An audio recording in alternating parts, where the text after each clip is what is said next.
Ang Independent Commission for Infrastructure ay kakasubmit lang po ng kanilang interim report and recommendation sa Office of the Ombudsman. Ito po ay tungkol sa 289.5 million flood control project sa Nauhan, Oriental, Mindoro.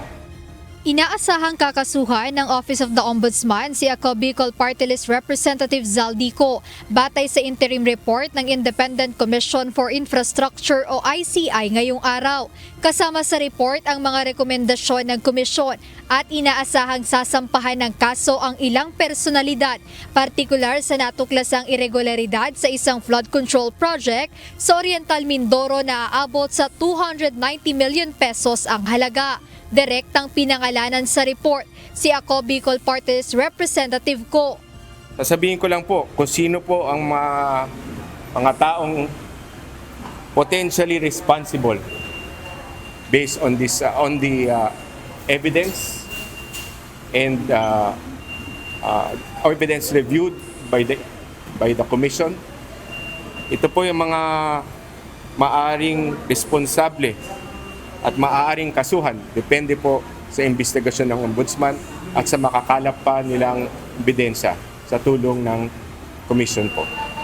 Number 1, Elizalde Zaldico, incumbent member of the House of Representatives, former chair of the House Committee on Appropriations.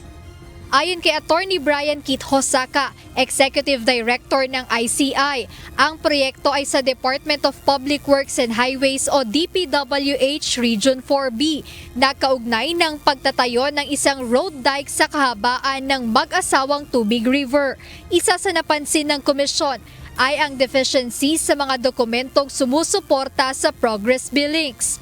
Paliwanag ni Attorney Hosaka, may mga pagbabayad na inaprubahan kahit kulang ang record at may mga pagkakataong pareho ang litrato pa ang ginamit upang i-justify ang magkahiwalay na singil na nagpapahiwatig ng mga katanungan sa project verification. Bukod pa rito, base sa nakalap nilang dokumento, ang nasabing proyekto ay nasa ilalim ng contractor na SunWest Inc. Meron din pong impormasyon na ang SunWest Inc. ay dati pong pagmamayari ni Congressman Elizalde Zaldico. Kaya naman nagrekomenda na ang komisyon sa Ombudsman na imbestigahan kung may paglabag ito sa batas sa bansa. Dahil po dito ay nagrekomenda po ang ICI sa Ombudsman na ipagpatuloy po nila ang kanilang investigasyon tungkol dito po sa proyektong to upang posible pong magsampaan ng kaso paglabag sa Anti-Graft and Corrupt Practices Act, sa procurement law po, sa violation ng revised penal code, specifically sa provision ng malversation and falsification. And of course, isa po dito ay yung paglabag sa Code of Conduct of Public Officers and Employees. Bukod dito, tiniyak ng ICI na magsusumite sila ng mga karagdagang ebidensya bilang suporta sa mga kasong isasampa laban sa mga sangkot sa nasabing anomalya.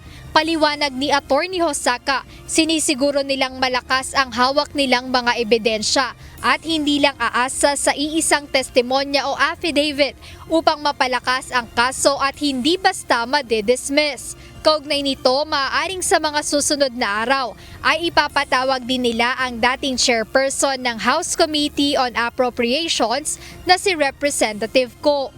Yes, that would be an action of the Commission. Kailangan po natin na mapatawag yung mga tao pong posibleng involved dito. Jedne Resina, UNTV News and Rescue. Diyos ang aming sandigan, serbisyo publiko ang aming pinahahalagahan.